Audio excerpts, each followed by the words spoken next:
আসসালামু আলাইকুম সুপ্রিয় শিক্ষার্থী, নিশ্চয়ই সবাই ভালো আছো, সুস্থ আছো।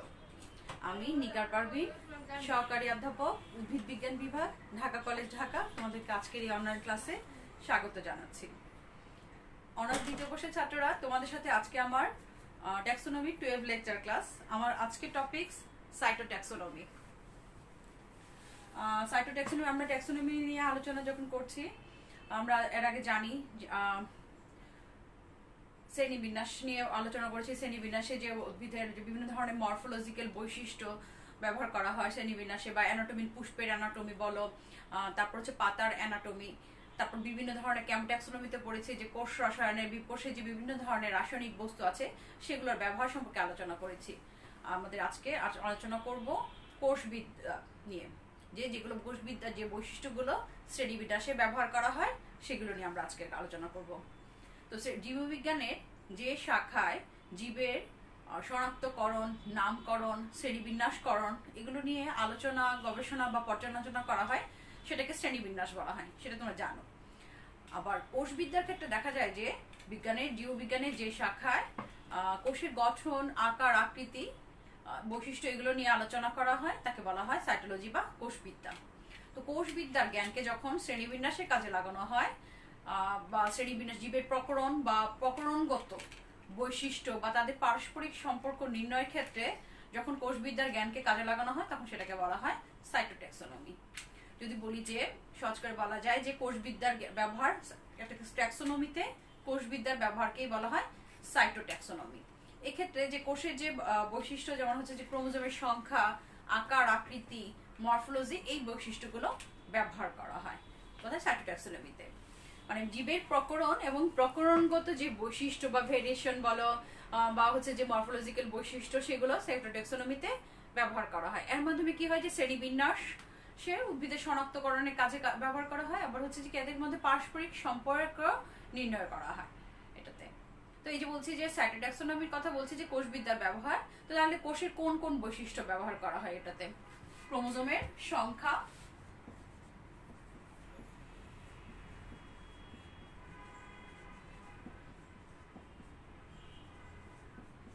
ক্রোমোজোমের সংখ্যা,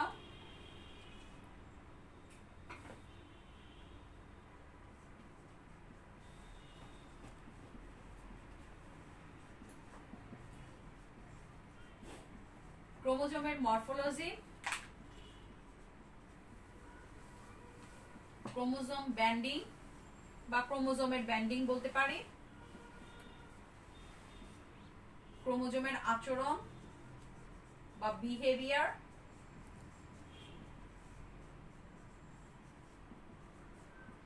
বিশেষ ক্রোমোজোমের উপস্থিতি।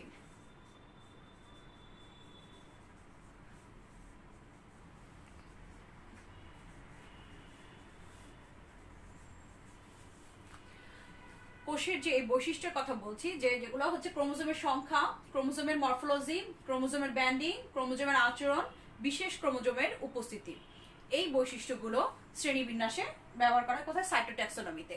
এই বৈশিষ্ট্যগুলো নিয়ে আলোচনা করা হয় এবং হচ্ছে কি অনেক শ্রেণীবিন্যাসের জটিল সমস্যার সমাধানে সাইটোট্যাক্সোনমি প্রয়োগ করা হয় অনেক ক্ষেত্রে।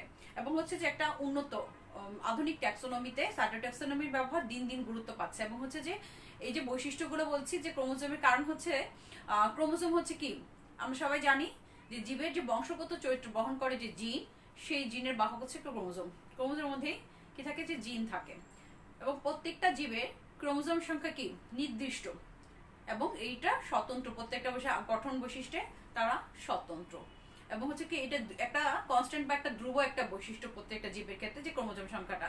এবং জীবের যে বৈশিষ্ট্যগুলো শ্রেণীবিন্যাসে ব্যবহার করা হয় সেগুলো মূলত কি জিন দ্বারা নিয়ন্ত্রিত হয়। ঠিক আছে? এই যে জিনের বাহকটা, জিনটা কোথায় থাকে? ক্রোমোজোমে থাকে। প্রত্যেকটা জীবের কি ক্রোমোজোম সংখ্যা নির্দিষ্ট, কিন্তু অসংখ্য জিন থাকে, জিন থাকে প্রত্যেকটা জীবে। ক্রোমোজোম ফিক্সড রেখে প্রত্যেক মানে জিনগুলো কোথায় থাকে? ক্রোমোজোমে থাকে। এবং এটা কি করে? বংশগত বৈশিষ্ট্য বহন করে, বংশ পরস্পরায় বৈশিষ্ট্যগুলোকে বহন করে নিয়ে যায়। এবং তাহলে কি হলো যে ক্রোমোজোম, যে এই যে জীবের বৈশিষ্ট্য, যে সমস্ত বৈশিষ্ট্যগুলো শ্রেণীবিন্যাসে ব্যবহার করা হয় তা মূলত কি দ্বারা? জিন দ্বারা নিয়ন্ত্রিত হয়। তাহলে যদি ক্রোমোজোমের চেঞ্জ হয়ে যায় বা জিনের কোনো বৈশিষ্ট্য চেঞ্জ হয়, তাহলে কি হবে? উদ্ভিদের বৈশিষ্ট্যও চেঞ্জ হয়ে যাবে। এবং এই বৈশিষ্ট্যগুলো কি যে জিন দ্বারা যে নিয়ন্ত্রিত হয় বৈশিষ্ট্য। সুতরাং দেখা যায় যে কি, যে জীবের যে বৈশিষ্ট্য নিয়ন্ত্রণের ক্ষেত্রে কথা বললাম যে ক্রোমোজোম দ্বারা নিয়ন্ত্রিত হয় যে বংশগত বৈশিষ্ট্য, এই যে এটা ক্রোমোজোম যে ফিক্সড একটা বৈশিষ্ট্য, বা এই যে এগুলোকে জীবের বিভিন্ন ধরনের যে শনাক্তকরণের ক্ষেত্রে বা আকার আকৃতি নির্ণয়ের ক্ষেত্রে ইয়াতে, এবং হচ্ছে যে উদ্ভিদের প্রজাতি সমূহের মধ্যে পারস্পরিক সম্পর্ক নির্ণয়ের ক্ষেত্রে এই বৈশিষ্ট্যগুলো সুন্দরভাবে কাজে লাগানো যায় কোথায়, সাইটোট্যাক্সোনমিতে। তো আমি বলেছি যে কোন বৈশিষ্ট্যগুলো কাজে লাগানো যায়, সেটা হচ্ছে কি ক্রোমোজোমের সংখ্যা, ক্রোমোজোমের মরফোলজি, ক্রোমোজোম ব্যান্ডিং, ক্রোমোজোমের আচরণ, বিশেষ ক্রোমোজোমের উপস্থিতি। তো ক্রোমোজোমের এই যে সংখ্যাটা কথা বললাম, যে এই যে ক্রোমোজোমের কথা বললাম, যে প্রত্যেকটা জীবের ক্ষেত্রে ক্রোমোজোমের সংখ্যা নির্দিষ্ট। মানুষের কয়টা ক্রোমোজোম ক্লাসে নিশ্চয়ই জিজ্ঞেস করতাম, ঠিক আছে, জানো সবাই তাই না? 23 জোড়া, 46টি। পেঁয়াজের ক্ষেত্রে 16টি। তো প্রত্যেকটা জীবের ক্ষেত্রে এই যে বললাম যে ক্রোমোজোমের সংখ্যাটা কি নির্দিষ্ট বললাম, এবং হচ্ছে যে এটা ক্রোমোজোমটি, ধরো যে এটা একটা ক্রোমোজোম, এখানে জিন থাকতে পারে, এখানে জিন থাকতে পারে, এরকম অনেক শত শত জিন থাকতে পারে। আবার হলো কি, যদি সেন্ট্রোমিয়ার বলি, হ্যাঁ, সেন্ট্রোমিয়ারের অবস্থান অনুযায়ী আবার ক্রোমোজোমকে কি বিভিন্ন ভাগেও আবার ভাগ করা যায়, তাই না? তোমরা যদি জানো, যদি বলি যে এটা ক্রোমোজোম সেন্টিমিটার, ক্রোমোজোমের দুইটা বাহুটাকে সমান ভাগে ভাগ করা যায়, এটা কি মেটাসেন্ট্রিক বলা হয়। ক্রোমোজোমের দুইটা বাহু মেটাস সমান সমান দুইটা ভাগে মাঝখানে যেটা থাকে সেন্টিমিটারের অবস্থান অনুযায়ী ক্রোমোজোমকে মেটাসেন্ট্রিক বলতে পারি। তারপর হচ্ছে সাবমেটাসেন্ট্রিক, মাঝখান থেকে একটু দূর এগিয়ে, যেটা যে ক্রোমোজোমকে দুইটা ভাগে ভাগ করেছে সেন্টিমিটার, সেটা বলতে পারি। বা হচ্ছে যে কি অ্যাক্রোসেন্ট্রিক, কিনারের কাছাকাছি থাকলে। টেলোসেন্ট্রিক, একদম প্রান্তের দিকে যদি থাকে সেন্টিমিটারটা ক্রোমোজোমে, সেটাকে বলা হচ্ছে কি টেলোসেন্ট্রিক, ঠিক আছে। এটা হচ্ছে মাইটোসিসে কোষ বিভাজন। আবার এটা দেখা যাচ্ছে যে সেন্টিমিটারের অবস্থান অনুযায়ী ক্রোমোজোমটা। আবার অ্যানাফেজে গিয়ে দেখা যায় কিরকম ভি শেপ দেখা যায়, তাই না? সেন্টিমিটারের অবস্থান অনুযায়ী মাইটোসিসে অ্যানাফেজে ভি হতে পারে, বা হচ্ছে কি জে হতে পারে, আবার আই হতে পারে, ঠিক আছে। হ্যাঁ, এরকম বিভিন্ন ধরনের শেপ হতে পারে। এটা হলো ক্রোমোজোমের কথা বললাম যে কোথায় আছে। তো এই যে বলছি যে প্রত্যেকটা জীবের ক্ষেত্রে ক্রোমোজোমের সংখ্যা নির্দিষ্ট এবং ধ্রুব। তো এবং হচ্ছে এটাকে, এই যে বৈশিষ্ট্যটা, এটাকে কি শ্রেণীবিন্যাসে সাইটোট্যাক্সোনমির ক্ষেত্রে দেখা যায় যে এই বৈশিষ্ট্যটা ক্রোমোজোমের শ্রেণীবিন্যাসে গুরুত্ব সহকারে ব্যবহার করা যায়। এই যে বললাম যে প্রত্যেকটা, এইটাকে কি বলা হয় তাহলে, এই Streak Berger 1984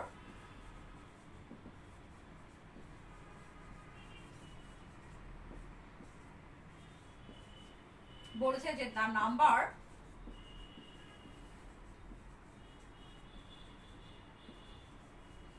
as well as the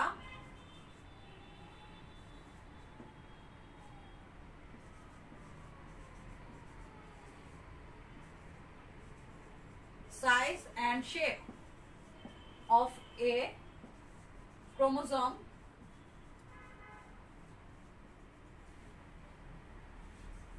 of a species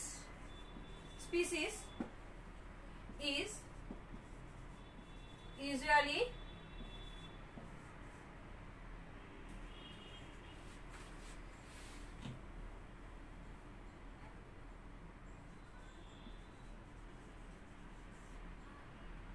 constant and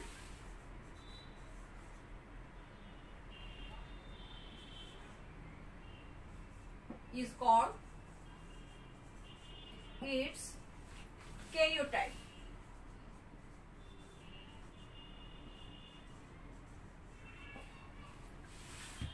Streak Berger নাম শুনছো মনে হয়, জেনেটিক্স পড়তে গিয়ে স্ট্রিক বার্জার। আচ্ছা, তোমরা আরো পরবর্তীতে যখন জেনেটিক্স পড়বে তখন স্ট্রিক বার্জারের নাম অনেক আসবে জেনেটিক্স এর ক্ষেত্রে।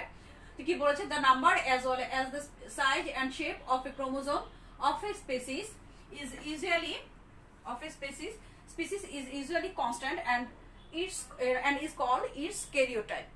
কি বলা হয়েছে যে প্রত্যেকটা জীবের ক্রোমোজোমের সংখ্যা বা হচ্ছে কি আকারটা হচ্ছে কি ফিক্স থাকে, ধ্রুব, এবং এটাকে তার কি বলা হয়, ক্যারিওটাইপ বলা হয়। কে বলেছে? স্ট্রিক বার্জার, উনি বলেছে এই কথাটা বলেছেন। তো যদি বলি যে মাইটোসিস কোষ বিভাজনের সময় ক্রোমোজোম গুলোকে যেভাবে দেখা যায়, হ্যাঁ, অবিকল তার সেই ছবিটাকে বলা হয় ক্যারিওটাইপ। এবং এই ছবিগুলোকে যদি এক তুলনামূলক নিরীক্ষণের জন্য সাজিয়ে বড় থেকে ছোট হিসেবে সাজিয়ে যদি ছবি তোলা হয় বা যে ছবি পাওয়া যাবে তাকে বলা হয় কেরিওগ্রাম বা কি বলা হয়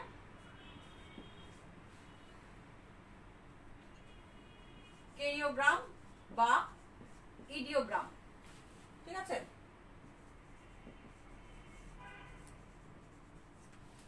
আমরা জানলাম ক্যারিওটাইপ কি।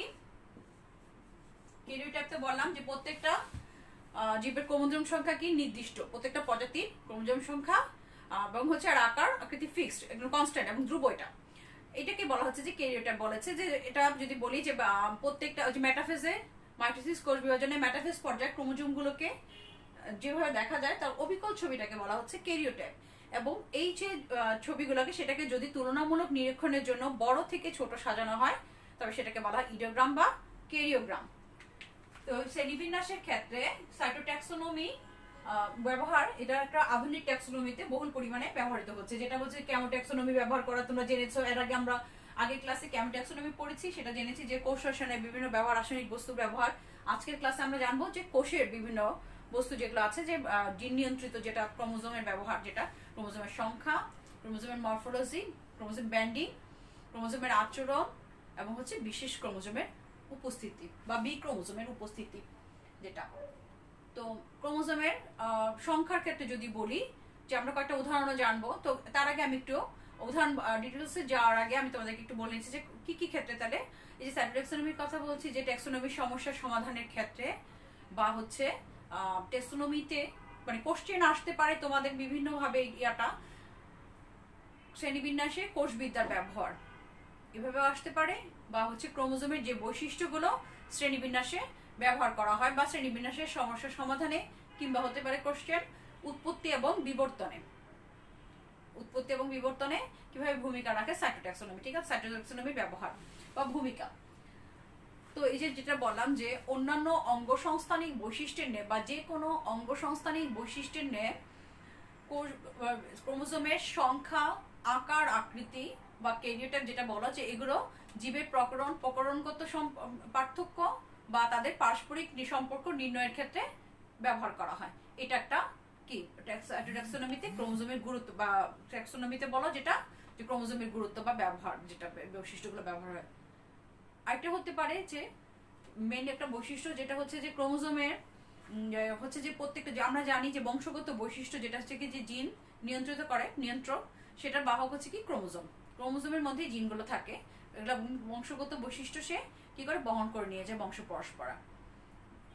আবার হচ্ছে যে তোমার হচ্ছে ক্রোমোজোমের ক্ষেত্রে এই যে বললাম যে প্রত্যেকটা প্রজাতির ক্ষেত্রে ক্রোমোজোম সংখ্যা হচ্ছে কি একটা নির্দিষ্ট সংখ্যক ক্রোমোজোম থাকে এবং তাদের গঠন বৈশিষ্ট্য বা আঙ্গিক বৈশিষ্ট্য যেটা সেটা হচ্ছে কি স্বতন্ত্র বৈশিষ্ট্য দেখা যায় তাদের ক্ষেত্রে।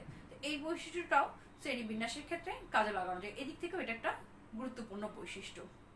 অনেক সময় দেখা যায় যে এই যে বললাম যে জীবের বৈশিষ্ট্য প্রত্যেকটা যে বৈশিষ্ট্যগুলো শ্রেণীবিন্যাসে ব্যবহার করা হয় সেগুলো সবগুলো কি জিন নিয়ন্ত্রিত।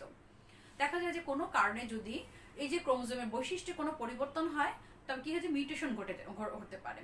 হ্যাঁ, এই যে বৈশিষ্ট্যগুলো সাধারণত কি বলেছে যে কনস্ট্যান্ট বা ধ্রুব বৈশিষ্ট্য, কিন্তু এগুলো হচ্ছে আবার চেঞ্জ হয়ে যেতে পারে। কিভাবে? যেটা হচ্ছে কোনো কারণে যদি চেঞ্জ হয়ে যায় তবে সেক্ষেত্রে কি দেখা যায় যে মিউটেশন ঘটতে পারে। সে ফলে কি হয় যে প্রকরণ, নতুন ধরনের ভ্যারাইটি বা নতুন একটা প্রকরণ তৈরি হয়। বলা যায় যে জীবে কি নতুন প্রজাতির উদ্ভবের ক্ষেত্রেও কি হয় যে সাইটোট্যাক্সোনমি বা ক্রোমোজোমের ব্যবহার রয়েছে। ঠিক আছে, অনেক সময় দেখা যায় যে ক্রোমোজোমের সংখ্যা বা যে গঠন বলেছি যে ফিক্সড, কিন্তু এটাও অনেক সময় পরিবর্তন হতে পারে, যার ফলে কি হয় যে উৎপত্তি বলো, নতুন প্রজাতির ভেরিয়েশন সৃষ্টি বা নতুন প্রজাতির উদ্ভব বা উৎপত্তি বলো, বিবর্তন, ওই ব্যক্তি এটাতেও সে ভূমিকা রাখে।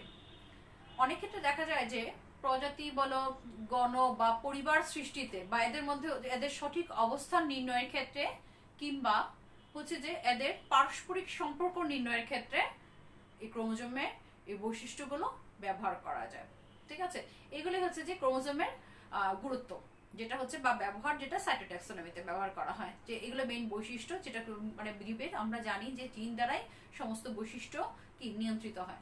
তো ক্রোমোজোমটা একটা গুরুত্বপূর্ণ বৈশিষ্ট্য, কারণ হচ্ছে যে সবকিছু বৈশিষ্ট্যটা কি করে, জীবের বৈশিষ্ট্য সে নিয়ন্ত্রণ করে। হ্যাঁ, যেটা জিন মাধ্যমে নিয়ন্ত্রণ করে থাকে। তো জীবের ক্রোমোজোমের যদি কোনো কারণে পরিবর্তন হয়ে যায় বা কোনো বৈশিষ্ট্যের পরিবর্তন হয়ে যায়, তবে সেক্ষেত্রে কি হয় যে জীবের বৈশিষ্ট্যটাও চেঞ্জ হয়ে যায়, নতুন ভ্যারাইটির সৃষ্টি হয়।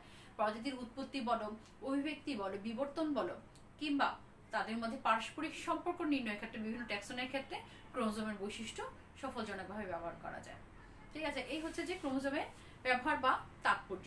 আসো আমরা কতগুলো এক্সাম্পল দিয়ে জিনিসগুলো দেখি যে কি বলেছি। যে প্রশ্ন তোমাদের যখন পরীক্ষায় আসে যে প্রশ্নগুলো, যেটা বলেছে যে সাইটোট্যাক্সোনমিতে বা শ্রেণীবিন্যাস তত্ত্বের উৎপত্তি বা শ্রেণীবিন্যাসের উৎপত্তি এবং অভিব্যক্তি নির্ণয়ে কি সাইটোট্যাক্সোনমির ব্যবহার বা কোষবিদ্যার ব্যবহার, বা কোষবিদ্যার কোন বৈশিষ্ট্যগুলো শ্রেণীবিন্যাসে ব্যবহার করা হয়, বা ক্রোমোজোমের কোন বৈশিষ্ট্যগুলো শ্রেণীবিন্যাসে ব্যবহার করা হয়, সেগুলো উদাহরণ সহ দাও। আচ্ছা, আমরা কয়েকটা উদাহরণ পড়ি আজকে। আমি কি বলেছি প্রথমে, যে ক্রোমোজোমের কোন বৈশিষ্ট্যগুলো ব্যবহার করা হয় বলেছি। 1 নম্বরে বলেছি ক্রোমোজোমের সংখ্যা।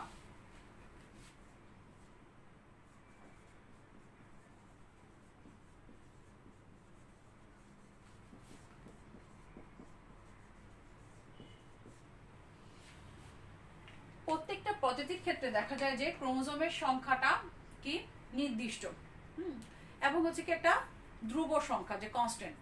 তো এই বৈশিষ্ট্যটাকে বেশ সফলজনকভাবে বা স্বাতন্ত্র্য একটা বৈশিষ্ট্য এটা, যে এটা গুরুত্ব সহকারে শ্রেণীবিন্যাসে ব্যবহার করা যায়। এই বৈশিষ্ট্যটা দেখা গিয়েছে যে যে সমস্ত ক্ষেত্রে যে প্রজাতিগুলোর ক্রোমোজোম সংখ্যা বা আকার আকৃতিতে মিল রয়েছে, সেগুলো হচ্ছে নিকট সম্পর্কযুক্ত।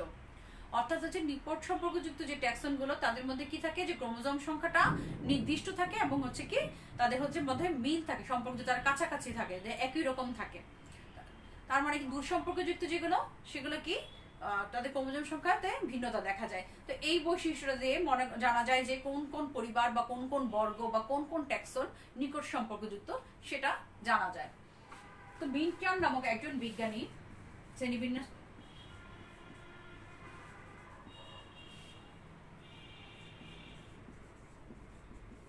মিনচান বলেছেন যে সেটা হচ্ছে যে মিনচানের মতে বর্তমানে যে প্রজাতিগুলো, যে স্পেসিসগুলো রয়েছে, তার অধিকাংশই পলিপ্লয়েডি। বর্তমানে যে প্রজাতিগুলো রয়েছে তার অধিকাংশই কি পলিপ্লয়েডির মাধ্যমে উৎপত্তি লাভ করেছে।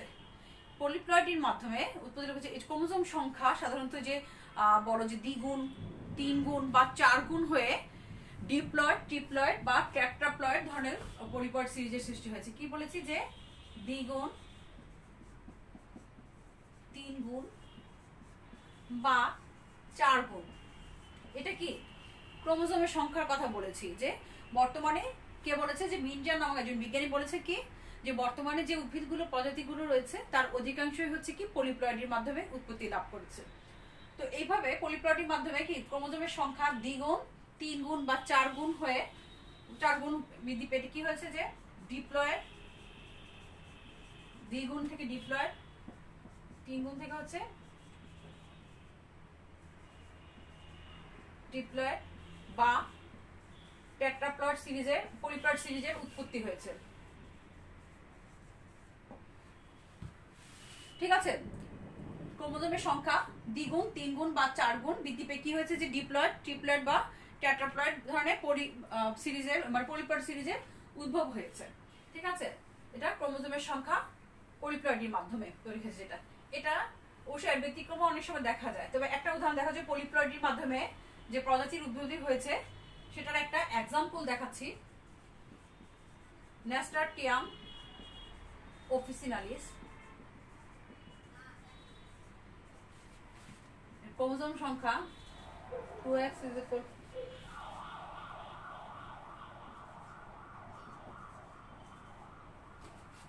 আরেকটা প্রজাতি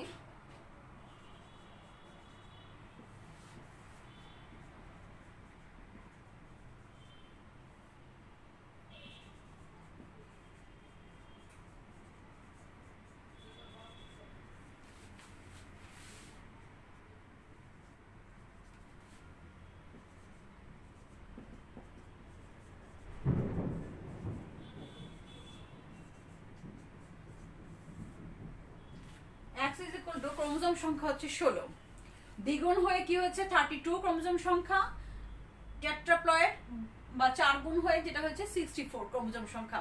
এটা পলিপ্লয়েডের মাধ্যমে উৎপত্তি হয়েছে। তো এভাবে পলিপ্লয়েডের মাধ্যমে বিভিন্ন ধরনের উদ্ভিদের উৎপত্তি এবং হচ্ছে কি এক্সাম্পল পাওয়া যায় যে পলিপ্লয়েডের মাধ্যমে বিভিন্ন নতুন প্রজাতির উদ্ভবও হতে পারে।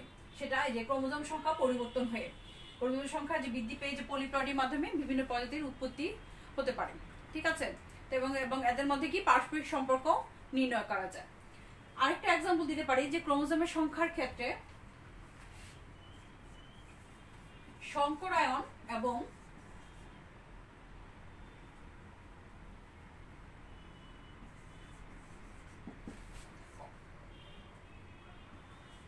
দ্বিতন এমফিপ্লয়েডি,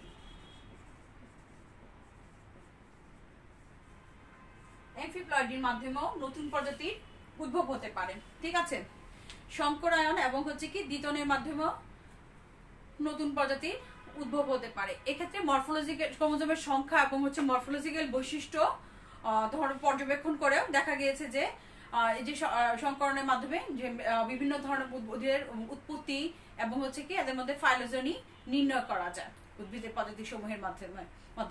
মানে কিসের মাধ্যমে? একটা বলেছি যে পলিপ্লয়েডের মাধ্যমে নতুন প্রজাতির উদ্ভব হতে পারে, আরেকটা কি বলেছি যে সংকরায়ন এবং হচ্ছে বা অথবা এমফিপ্লয়েডি বা দ্বিতনের মাধ্যমে কি হতে পারে যে নতুন প্রজাতির উদ্ভব হতে পারে। বা ক্রোমোজোম সংখ্যাটা যে আকার বা মরফোলজিক্যাল বৈশিষ্ট্য পর্যবেক্ষণ করে দেখা গিয়েছে যে ক্রোমোজোমের এই যে বললাম যে সংকরায়ন বা এমফিপ্লয়েডির মাধ্যমে যে নতুন প্রজাতির উদ্ভব সেগুলো হচ্ছে যে উদ্ভিদের মধ্যে তাদের মধ্যে উৎপত্তি, তাদের মরফোলজি তাদের উৎপত্তি এবং হচ্ছে কি ফাইলোজেনি সম্পর্কে জানা যায়। ঠিক আছে, এটা একটা এক্সাম্পল হচ্ছে যে ব্রাসিকা যেটা হচ্ছে তোমরা জানো যে কি ব্রাসিকেসি পরিবারের একটা উদ্ভিদ হচ্ছে ব্রাসিকা, যেটা হচ্ছে কি সরিষা, তাই না?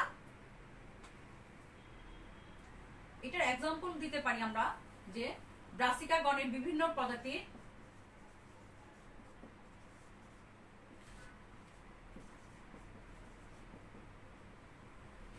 বাসিকা গণের বিভিন্ন অন্তগণের বাসিকা যে ইয়াটা আছে গণের বিভিন্ন মানে সংকরের অন্তগণের ইয়ার মধ্যে একটা সম্পর্ক দেখানো যেতে পারে। এটা কিসের মাধ্যমে? যে সংকরণ এবং দ্বিতনের বা এমফিপ্লয়েডের যে একটা এক্সাম্পল হিসেবে ব্রাসিকার কথা বলা যায়, যে যেটা হচ্ছে কি যে এই প্রজাতির মধ্যে উৎপত্তিটা হচ্ছে যে পলিপ্লয়েড। একটা তো আমরা এক্সাম্পল দিয়েছি যে ন্যাস্টারটিয়াম, যেটা এক্সাম্পল দিয়েছি সেটা পলিপ্লয়েডের মাধ্যমে। আর এক্ষেত্রে হচ্ছে যে সংকরণের মাধ্যমে যে উদ্ভব হয় নতুন প্রজাতি, যে ক্রোমোজোম সংখ্যা সেক্ষেত্রে কি হয় দ্বিতনে হতে পারে বা সংকরণের মাধ্যমে নতুন একটা প্রজাতি উদ্ভব হতে পারে। এক্ষেত্রে এক্সাম্পল উল্লেখযোগ্য একটা এক্সাম্পল হচ্ছে ব্রাসিকা। তো ব্রাসিকার কয়েকটি গণের মধ্যে সংকর গণের মধ্যে সম্পর্কটা যদি দেখাই আমি, দেখো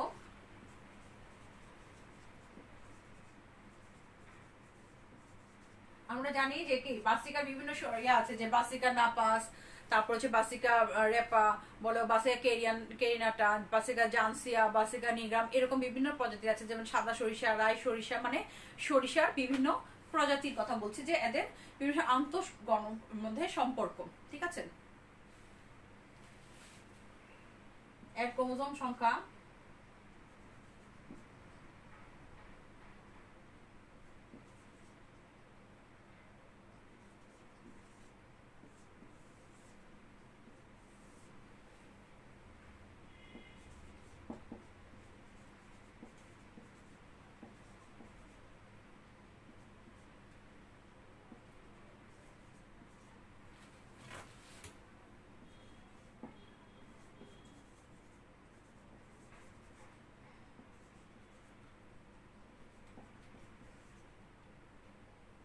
আচ্ছা আমি এই জায়গাটুকু মুছে দিচ্ছি, যেহেতু আমার বোর্ডটা ছোট দেখা যাচ্ছে না, আমি ছোট করে লিখি।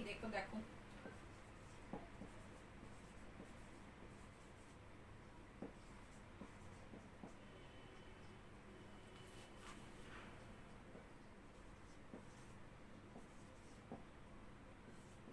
ব্রাসিকা ওলারেসিয়া,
আচ্ছা, এটা দেখো,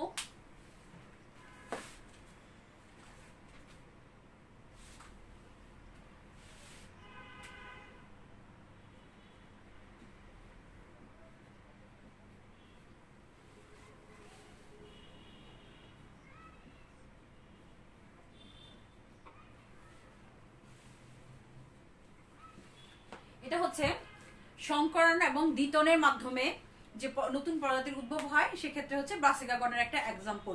ব্রাসিকা গণের এখানে কয়টা পদ্ধতি দেখিয়েছি, যে তিনটা 6টা পদ্ধতি এখানে নাম দেওয়া আছে, যে বিভিন্ন আন্তঃগণ মানে আন্তঃসংকর প্রজাতির মধ্যে সম্পর্ক, প্রজাতিগুলোর মধ্যে কিভাবে সংকরণ এবং এমফিপ্লয়েডির মাধ্যমে।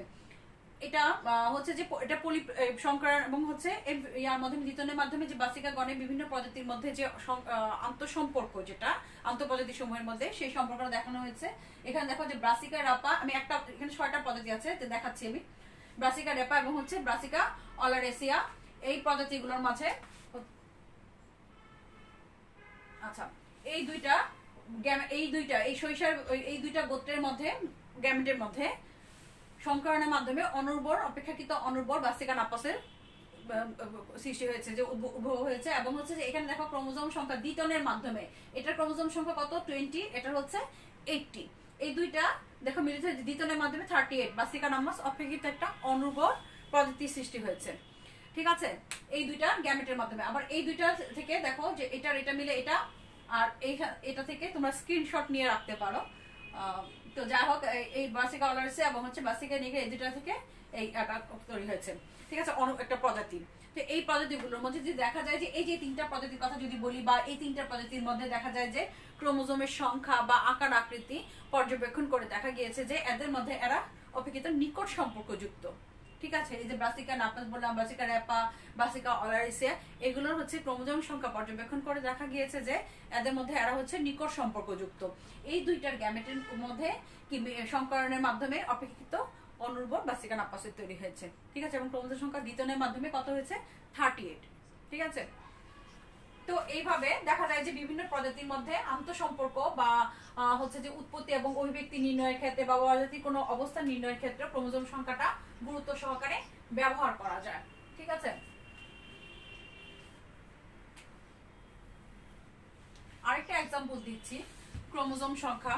তো এই প্রশ্নের মাঝে সাইটোট্যাক্সোনমির ক্ষেত্রে দেখা যায় যে ক্রোমোজোম সংখ্যাটা মেনশন করে দেয় অনেক সময়, যে ক্রোমোজোম সংখ্যা কিভাবে উদ্ভিদের ট্যাক্সোনমিতে ব্যবহার করা হয়, বা সাইটোট্যাক্সোনমির এই বৈশিষ্ট্যটা এক্সাম্পল একটু মেনশন করে দেয় অনেক সময়। তো যার জন্য দেখা যায় যে এই এক্সাম্পল এক একটা ক্ষেত্রে দেখা যায় যে বেশ কয়েকটা করে এক্সাম্পল এই ক্ষেত্রে চলে আসে। তো আমি 3 নম্বর এক্সাম্পলে যাচ্ছি।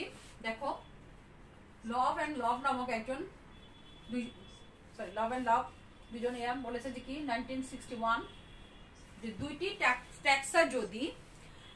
ট্যাক্সা যদি বাহ্যিক বৈশিষ্ট্যে কি হয় পার্থক্য মণ্ডিত হয়, হ্যাঁ, এবং তাদের ক্রোমোজোম সংখ্যাটা যদি ভিন্ন হয়, তবে ট্যাক্সা দুটিকে পৃথক বলা যাবে। কি বলেছি, যে লভ এন্ড লভ বলেছেন যে 1961 দুটি ট্যাক্সা যদি বাহ্যিক বৈশিষ্ট্যে কি হয় যে পার্থক্য মণ্ডিত হয়, এবং হচ্ছে তাদের ক্রোমোজোম সংখ্যা যদি ভিন্ন হয়, তবে ট্যাক্সা দুটিকে পৃথক বলা যাবে। সেটা কি ক্রোমোজোম সংখ্যার উপর ভিত্তি করে বলেছে। যে মরফোলজি বাহ্যিক বৈশিষ্ট্য, যেটাকে আমরা জানি যে বাহ্যিক মরফোলজিক্যাল বৈশিষ্ট্য, যেটা আমরা বাহ্যিক দিক থেকে দেখতে পাই, মানে আকার আকৃতি শেপ, যেটা বাহ্যিকভাবে দেখা যায়। ঠিক আছে, এবং হচ্ছে যে এটা কি বলা হয়েছে, যে ক্রোমোজোম সংখ্যা যদি তাদের ভিন্ন হয় এবং হচ্ছে আকার দুইটার যদি বাহ্যিক বৈশিষ্ট্যে পার্থক্য মণ্ডিত হয়, তবে ট্যাক্সা দুটিকে কি বলা যাবে, একটা পৃথক ট্যাক্সা বলে গণ্য করা হবে। আরেকজন বিজ্ঞানী 4 নম্বর এক্সাম্পলে দেখো, আমি আরেকটা এক্সাম্পল দিচ্ছি। গান্ডারসন নামক একজন বিজ্ঞানী কি বলেছে,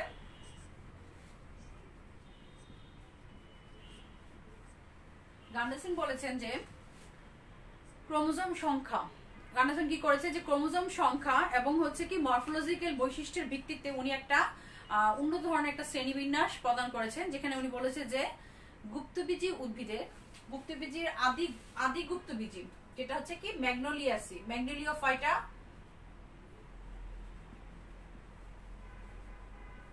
আদি গুপ্ত, এটা আবার মনে করো না, আচ্ছা, আদি গুপ্তবীজী উদ্ভিদগুলোতে দেখা যায় যে ক্রোমোজোম সংখ্যা উন্নত বর্গগুলোর তুলনায় কম। ঠিক আছে, উন্নত পরিবারগুলোর তুলনায় কম। এটা কে বলেছে, গান্ডারসন নামক একজন বিজ্ঞানী বলেছে। কিসের উপর ভিত্তি করে, ক্রোমোজোম সংখ্যা এবং হচ্ছে কি ক্রোমোজোমের যে মরফোলজি সেই বৈশিষ্ট্যের উপর ভিত্তি করে বলেছে যে একটা শ্রেণীবিন্যাস প্রদান করেছে, যে শ্রেণীবিন্যাসে উনি বলেছেন যে আদি গুপ্তবীজী উদ্ভিদগুলোতে ক্রোমোজোম সংখ্যা যে উন্নত উদ্ভিদগুলোর ক্রোমোজোম সংখ্যা থেকে কম থাকে। ঠিক আছে, এটা কিসের উপর ভিত্তি করেছে? ক্রোমোজোমের সংখ্যা এবং হচ্ছে যে মরফোলজিক্যাল বৈশিষ্ট্য সেটার বেসিসে উনি যে শ্রেণীবিন্যাসটা প্রদান করেছে সেখানে ওই কথাটা উল্লেখ করেছে। তো আমরা আজকে কি করলাম যে ক্রোমোজোমের সংখ্যার এক্সাম্পল দিলাম, 4টা এক্সাম্পল পড়েছি। এই যে বলছি যে কোষবিদ্যার সহায়তায় যে ক্রোমোজোমের সংখ্যার কথা বলা হচ্ছে যে, বা ক্রোমোজোমের আকার আকৃতি মরফোলজিক্যাল যে বৈশিষ্ট্যগুলো, ক্রোমোজোমের আচরণ, মিয়োসিসে কিরকম আচরণ হবে, বা হচ্ছে যে তার হেটারোক্রোমাটিক অঞ্চল বা যে মরফোলজির ক্ষেত্রে আসবে হেটারোক্রোমাটিক অঞ্চল বা কাইজমা ফ্রিকোয়েন্সি, ক্রোমোজোমের ব্যান্ডিং যেটা কিনা হয় যে আবার হচ্ছে বিশেষ ক্রোমোজোমের উপস্থিতিতে যেটা বি ক্রোমোজোম, বা হচ্ছে আরেকটা জিনিস হতে পারে যেটাকে কে বলেছি যে ক্রোমোজোমের আচরণ, মিয়োসিস কোষ বিভাজনের সময় যে ক্রোমোজোমের যে আচরণগুলো সেটার উপর ভিত্তি করে। তো এই জিনিসগুলো আরো পয়েন্ট আছে, আরো অনেকগুলো এক্সাম্পল আমরা জানবো, তবে সেটা নেক্সট ক্লাসে। ঠিক আছে, আজকে এই পর্যন্ত থাক। যে ক্রোমোজোম সংখ্যার উপর ভিত্তি করে যে ক্রোমোজোমের সংখ্যার যে বৈশিষ্ট্যগুলো বা যে উদাহরণগুলো আমরা দিলাম, যেগুলো শ্রেণীবিন্যাসে ব্যবহার করা যায় বিভিন্ন ট্যাক্সনের মধ্যে পারস্পরিক সম্পর্ক নির্ণয়ের ক্ষেত্রে, বা এদের উৎপত্তি বা হচ্ছে ফাইলোজেনি বা অভিব্যক্তি নির্ণয়ের ক্ষেত্রে যে উদাহরণটা দিলাম সেই উদাহরণগুলো তোমরা অবশ্যই ফলো করবে। এবং একটা এক্সাম্পল দিয়েছিলাম যে বাসিকাগণের বিভিন্ন আন্তঃসংকর প্রজাতির মধ্যে সম্পর্ক নির্ণয়ের ক্ষেত্রে যেটা যে বলেছি আমরা পলিপ্লয়েডের মাধ্যমে যেটা বলেছি, এই এক্সাম্পলগুলো তোমরা পড়বে কারণ পরীক্ষায় এটা আসে। ঠিক আছে, এটা তোমাদের জন্য ইম্পর্টেন্ট একটা চ্যাপ্টার। আশা করি এই পর্যন্ত বুঝতে পেরেছো। বাকি অংশটুকু আমি নেক্সট ক্লাসে পড়াবো। সেই পর্যন্ত ভালো থাকো, সুস্থ থাকো, সবার জন্য অনেক শুভকামনা। আল্লাহ হাফিজ।